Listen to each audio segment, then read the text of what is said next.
Del Santo Evangelio según San Mateo, capítulo 10.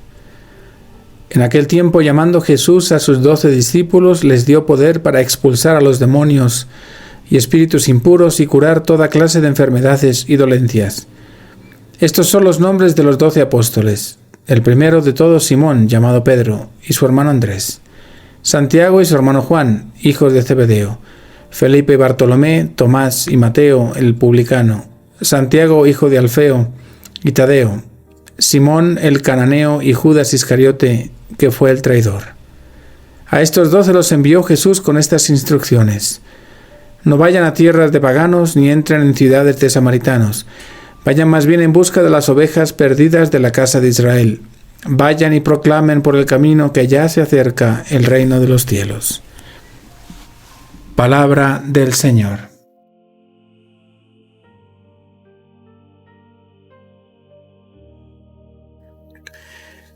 Llamas a tus 12 fieles seguidores para darles poder sobre espíritus inmundos y sobre las enfermedades. Llamar y dar poder, algo que tantas veces se me olvida. Eres tú el que me has elegido, y habiéndome elegido, me das este poder, porque tú estás conmigo. Cuando yo te elijo, según mis conveniencias, no debo extrañarme de que el poder tuyo no esté conmigo y que muchas veces no encuentre motivos para perseverar en mi fe y en mi vida cristiana. Sí, cuántas veces me desanimo porque convierto mi relación contigo en una pobre conveniencia. Te quiero porque me das. Qué diferente sería decirte te quiero porque me quieres y me has enseñado a amar. Dame el valor y la fuerza para decírtelo y vivirlo. Eso sería sentir tu llamado y responder. Eso sería vivir el cristianismo como una misión y no como una lista de cosas que hacer. Te pido, Jesús, que me llames cada día y me des el poder sobre todo mal, principalmente sobre el mal que habita en mí, mis pasiones, mis inclinaciones negativas, mi egoísmo, mi soberbia, mi autosuficiencia. Ese es el poder que yo te pido. Esos son los espíritus inmundos y enfermedades que tengo que vencer. Así, después de haber sido llamado, elegido, amado, con tu poder podré vivir para ti y para los demás. Entonces sí, podré ser enviado a la misión de cambiar el mundo, porque habré cambiado primero mi mundo, el interior. Y por eso estaré listo para crear comunidad, como la que tus discípulos formaron contigo. Buscaré aprender más que enseñar, escuchar más que hablar, servir más que ser servido. Y mi boca proclamará tu alabanza, porque ya se acerca el reino de los cielos. Como propósito, te invito en oración a agradecer a Dios por tu llamado y por el poder que te da para crecer como cristiano y ayudar a los demás. Hoy en este día quisiera ofrecerles mi oración para que todos renovásemos nuestra vocación de ser cristianos, ese llamado de Cristo no solo a ser cristianos, sino a ser santos, y reconociendo que ser santo no significa ser aburrido, sino vivir en el mundo como Cristo vivió, sirviendo a los demás, sonriendo, amando, perdonando y pasando por este mundo haciendo el bien. Que María, que fue elegida de un modo especial, nos enseñe también a tomar más conciencia de ese llamado tan especial que Dios nos hace a cada uno de nosotros, cada día. Y que la bendición de Dios Todopoderoso, Padre, Hijo y Espíritu Santo, descienda sobre todos ustedes. Cada 8 de julio la Iglesia conmemora a Isaías, el profeta que anunció la venida de Cristo Isaías fue el profeta de la confianza en Dios, considerado entre los más grandes profetas porque fue él quien anunció al Mesías, es decir, quien despertó las ansias por recibir al heredero del trono de David, portador de paz y de justicia. Camino verdadero para llegar a Dios, Jesús. En el Antiguo Testamento, Isaías destacaba por la riqueza de su lenguaje, expresión del llamado siglo de oro de la literatura hebrea, sobre todo por belleza de sus textos que resaltan la importancia de las profecías referidas al pueblo de Israel, los pueblos paganos y a los tiempos mesiánicos y escatológicos. En el Evangelio que escuchamos el día de hoy, encontramos 3 momentos que deben reconocerse: la institución del colegio apostólico, la potestad de sanar y perdonar y el anuncio del reino. En el numeral 857, la Iglesia es apostólica porque está fundada sobre los apóstoles y esto es un triple sentido.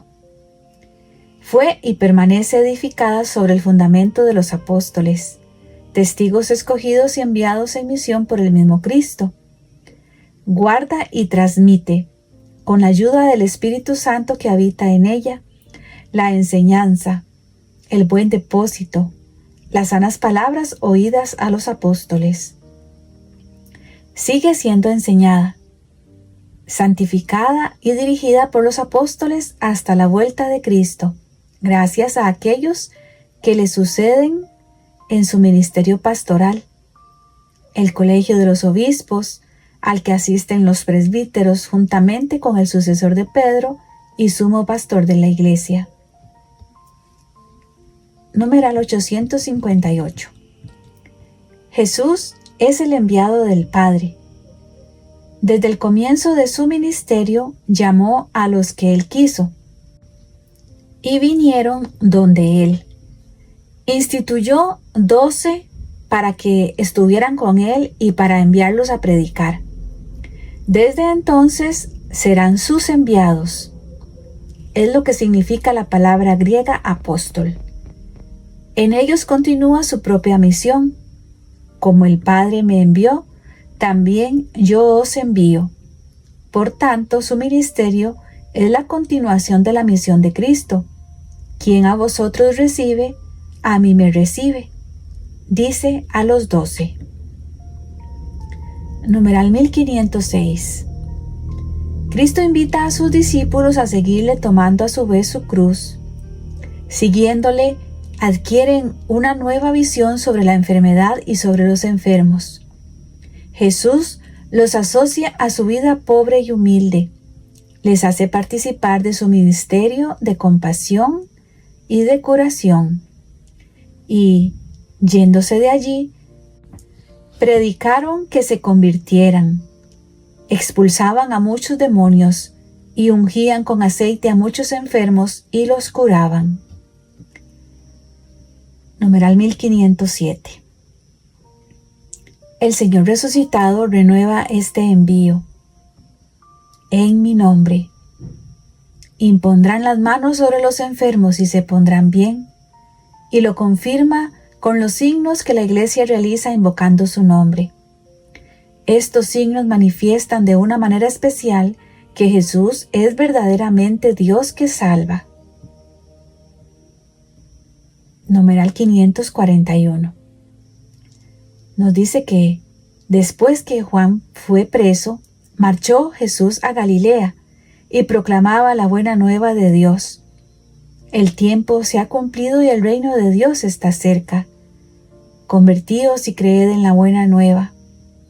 Cristo, por tanto, por hacer la voluntad del Padre, inauguró en la tierra el reino de los cielos. Pues bien, la voluntad del Padre es elevar a los hombres a la participación de la vida divina. Lo hace reuniendo a los hombres en torno a su Hijo, Jesucristo. Esta reunión es la Iglesia, que es sobre la tierra el germen y el comienzo de este reino. Cristo Es el corazón mismo de esta reunión de los hombres como familia de Dios. Los convoca en torno a Él por su palabra, por sus enseñanzas que manifiestan el reino de Dios, por el envío de sus discípulos. Sobre todo, Él realizará la venida de su reino por medio del gran misterio de su Pascua, su muerte en la cruz y su resurrección. Cuando yo sea levantado de la tierra, atraeré a todos hacia mí. A esta unión con Cristo están llamados todos los hombres. San Juan Pablo II, Papa. La misión de Cristo: predicar la buena nueva a los pobres. Desde el comienzo de la actividad mesiánica, Jesús manifiesta, en primer lugar, su misión profética. Jesús anuncia el Evangelio. Él mismo dice que ha venido del Padre, que ha sido enviado para anunciar la buena nueva del reino de Dios. De los textos evangélicos resulta que la predicación de Jesús se desarrolló casi exclusivamente en el territorio de la Palestina, es decir, entre Galilea y Judea, con visitas también a Samaria, paso obligado entre las dos regiones principales. Sin embargo, el Evangelio menciona además la región de Tiro y Sidón, Fenicia y también la Decápolis, a la otra orilla del lago de Galilea. Estas alusiones prueban que Jesús salía, a veces, fuera de los límites de Israel en sentido étnico, a pesar de que él subraya repetidamente que su misión se dirige principalmente a la casa de Israel. Asimismo, cuando envía a los discípulos a una primera prueba de apostolado misionero, les recomienda explícitamente: no toméis caminos de gentiles ni entréis en ciudad de samaritanos, dirigidos más bien a las ovejas perdidas de Israel. Sin embargo, al mismo tiempo, él mantiene uno de los coloquios mesiánicos de mayor importancia en Samaria, junto al pozo de Siquem. Aunque Jesús afirma claramente que su misión está ligada a la casa de Israel, al mismo tiempo da a entender que la doctrina predicada por él, la buena nueva, está destinada a todo el género humano, pero solo después de la resurrección ordena a los apóstoles: id pues y haced discípulos a todas las gentes. El término mismo, buena nueva, indica el carácter fundamental del mensaje de Cristo.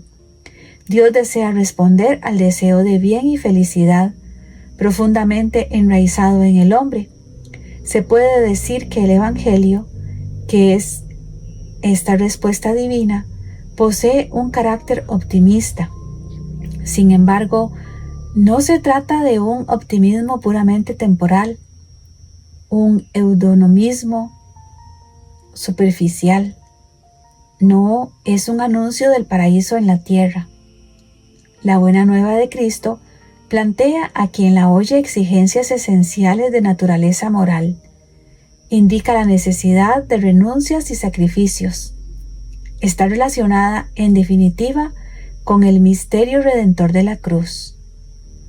Por otra parte, San Juan Pablo II también menciona en Redemptoris Missio la primera forma de evangelización es el testimonio. El hombre contemporáneo cree más a los testigos que a los maestros. Cree más en la experiencia que en la doctrina, en la vida y los hechos que en las teorías. El testimonio de vida cristiana es la primera e insustituible forma de la misión. Cristo, de cuya misión somos continuadores, es el testigo por excelencia y el modelo del testimonio cristiano. El Espíritu Santo acompaña el camino de la Iglesia y la asocia al testimonio que Él da de Cristo. La primera forma de testimonio es la vida misma del misionero, la de la familia cristiana y de la comunidad eclesial, que hace visible un nuevo modo de comportarse. El misionero que, aun con todos los límites y defectos humanos, vive con sencillez según el modelo de Cristo, es un signo de Dios y de las realidades trascendentales. Pero todos en la Iglesia, esforzándose por imitar al Divino Maestro, pueden y deben dar este testimonio, que en muchos casos es el único modo posible de ser misioneros. El testimonio evangélico al que el mundo es más sensible es el de la atención a las personas y el de la caridad para con los pobres y los pequeños, con los que sufren. La gratuidad de esta actitud y de estas acciones, que contrastan profundamente con el egoísmo presente en el hombre, hace surgir unas preguntas precisas que orientan hacia Dios y el Evangelio. Incluso el trabajar por la paz, la justicia, los derechos del hombre, la promoción humana, es un testimonio del Evangelio. Si es un signo de atención a las personas y está ordenado al desarrollo integral del hombre. El Papa Benedicto XVI también nos habla de la voluntad de Jesús sobre la Iglesia y la elección de los 12. Aunque su predicación es siempre una exhortación a la conversión personal, en realidad él tiende continuamente a la constitución del pueblo de Dios, que ha venido a reunir, purificar y salvar. Por eso resulta unilateral y carente de fundamento la interpretación individualista, propuesta por la teología liberal, del anuncio que Cristo hace del reino. En el año 1900, el gran teólogo liberal Adolf von Harnack la resume así en sus lecciones sobre la esencia del cristianismo. El reino de Dios viene, porque viene a cada uno de los hombres, tiene acceso a su alma y ellos lo acogen. Ciertamente el reino de Dios es el señorío de Dios, pero es el señorío del Dios Santo en cada corazón. Un signo evidente de la intención del Nazareno de reunir a la comunidad de la alianza para manifestar en ella el cumplimiento de las promesas hechas a los padres, que hablan siempre de convocación, unificación, unidad, es la institución de los 12. Hemos escuchado el Evangelio sobre esta institución de los 12. Leo una vez más su parte central. Subió al monte y llamó a los que él quiso, y vinieron donde él instituyó 12, para que estuvieran con él y para enviarlos a predicar con poder de expulsar los demonios. Instituyó a los 12, en el lugar de la revelación, el monte. Jesús, con una iniciativa que manifiesta absoluta conciencia y determinación, constituye a los 12 para que sean con él testigos y anunciadores del acontecimiento del reino de Dios. El número 12, que remite evidentemente a las 12 tribus de Israel, ya revela el significado de acción profético, simbólica implícito en la nueva iniciativa de refundar el pueblo santo. Superado desde hacía tiempo el sistema de las 12 tribus, la esperanza de Israel anhelaba su reconstitución como signo de la llegada del tiempo escatológico. Pensemos en la conclusión del libro de Ezequiel. Al elegir a los 12 para introducirlos en una comunión de vida consigo y hacerles partícipes de su misión de anunciar el reino con palabras y obras, Jesús quiere manifestar que ha llegado el tiempo definitivo en el que se constituye de nuevo el pueblo de Dios, el pueblo de las 12 tribus, que se transforma ahora en un pueblo universal, su iglesia. Con su misma existencia, los 12, procedentes de diferentes orígenes, son un llamamiento a todo Israel para que se convierta y se deje reunir en la nueva alianza, cumplimiento pleno y perfecto de la antigua.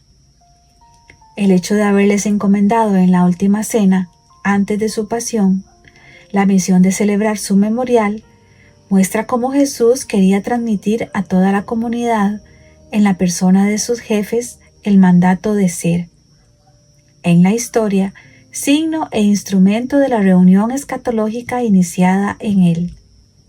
En cierto sentido, podemos decir que precisamente la última cena es el acto de la fundación de la Iglesia, porque Él se da a sí mismo y crea así una nueva comunidad, una comunidad unida en la comunión con Él mismo. Desde esta perspectiva, se comprende que el resucitado les confiere, con la efusión del Espíritu, el poder de perdonar los pecados.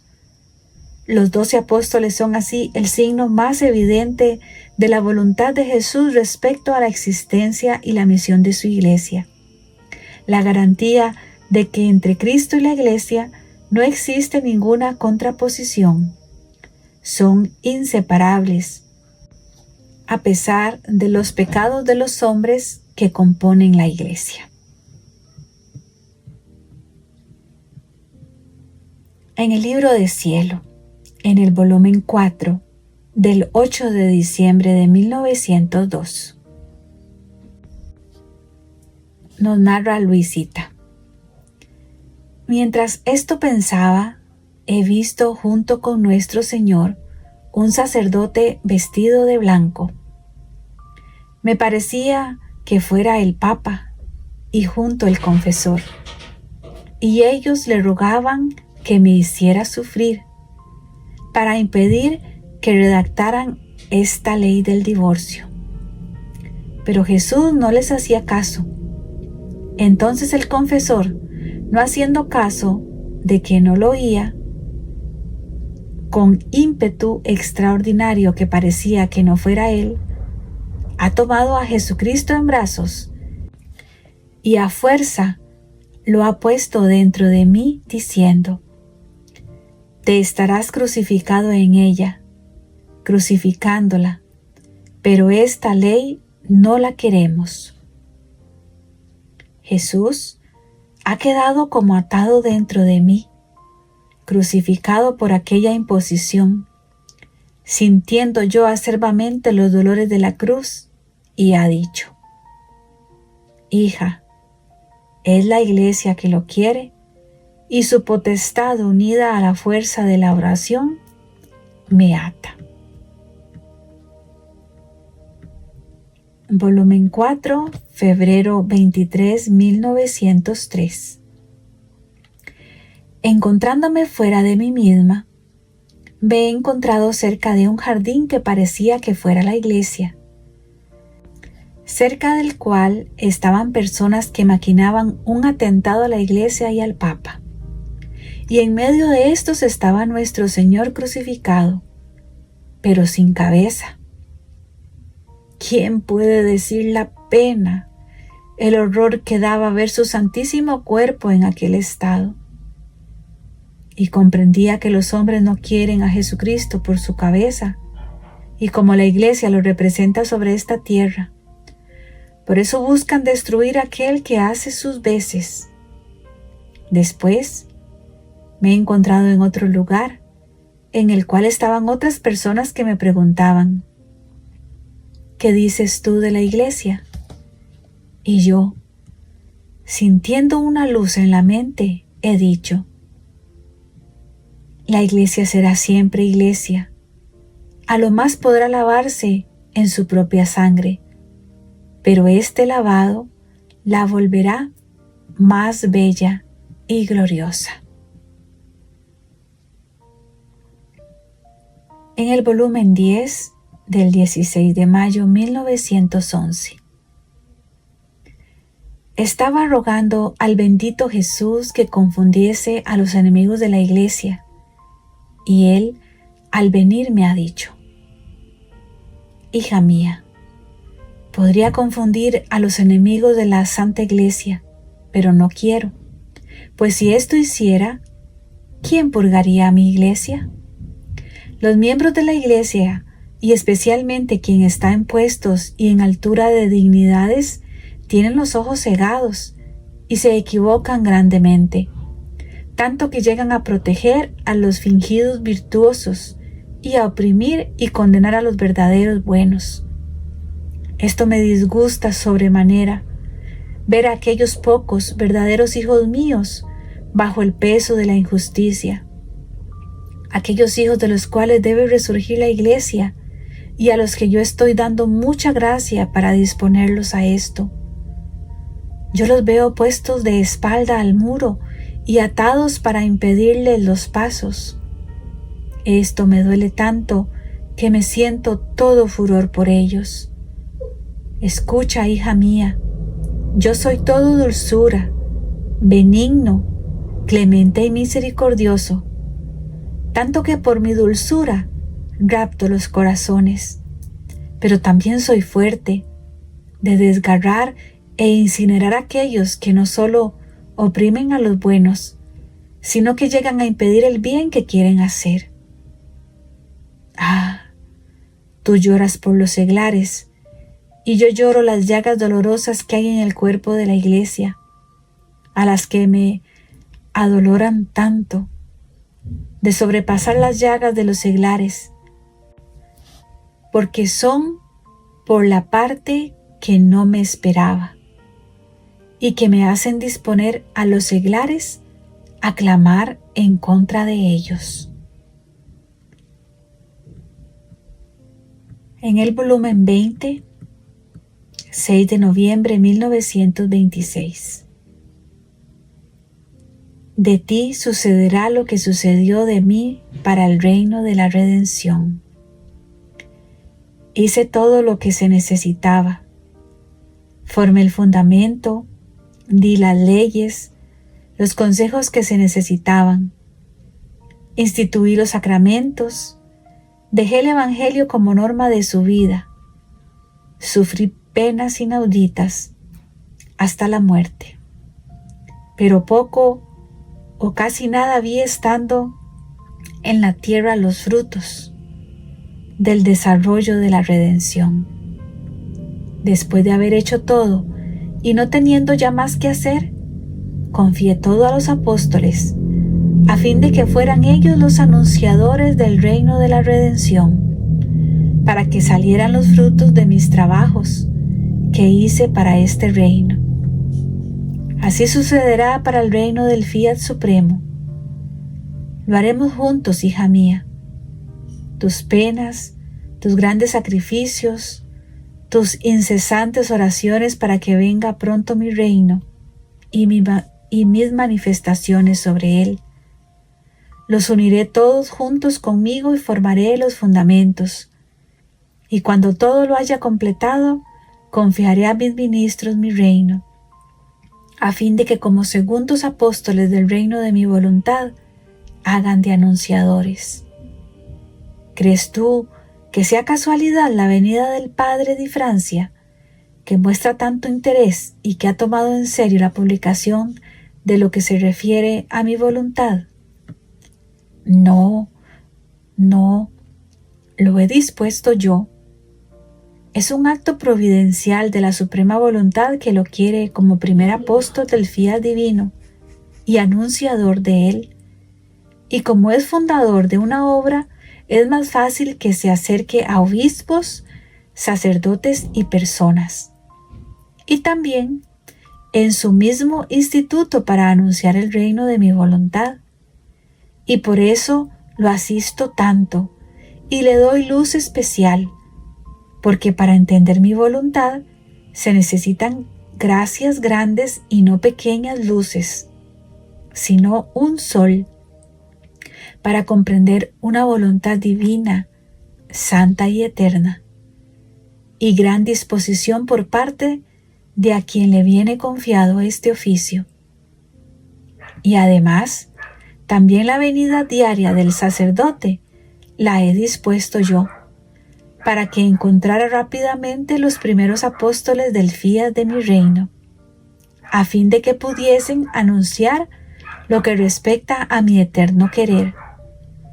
Por eso, déjame primero completarlo, a fin de que después que esté cumplido, lo pueda confiar a los nuevos apóstoles de mi voluntad, y tú puedas ir al cielo para ver desde allá arriba los frutos del suspirado reino del eterno Fiat. Volumen 25-22 de marzo 1929.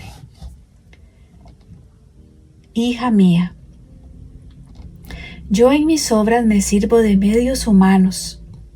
Si bien hago la primera parte, el fundamento y toda la sustancia de la obra que quiero hacer, y después me sirvo de las criaturas para hacer que mi obra sea conocida y tenga vida en medio de las criaturas, así hice en la redención. Me serví de los apóstoles para hacerla conocer, para propagarla y recibir y dar los frutos de la redención. Y si los apóstoles no hubieran querido decir nada de lo que yo hice al venir a la tierra, y encerrados en su mutismo no hubieran hecho un paso, un sacrificio, ni arriesgado la vida para hacer conocer el gran bien de mi venida a la tierra, habrían hecho morir mi redención en el momento de nacer, y las generaciones habrían estado privadas del Evangelio, de los sacramentos y de todos los bienes que ha hecho, y hará mi redención. Fue esta mi finalidad por la que en los últimos años de mi vida acá abajo llamé a mi alrededor a los apóstoles, para servirme de ellos como pregoneros de lo que había hecho y dicho. Oh, si los apóstoles hubieran callado, habrían sido reos por las tantas almas perdidas, si no hubieran conocido el bien de la redención. Reos por tanto bien no hecho por las criaturas. En cambio, porque no callaron y pusieron su vida, se pueden llamar, después de mí, autores y causa de tantas almas salvadas y de todos los bienes que se han hecho en mi iglesia, que como primeros pregoneros forman sus columnas inquebrantables.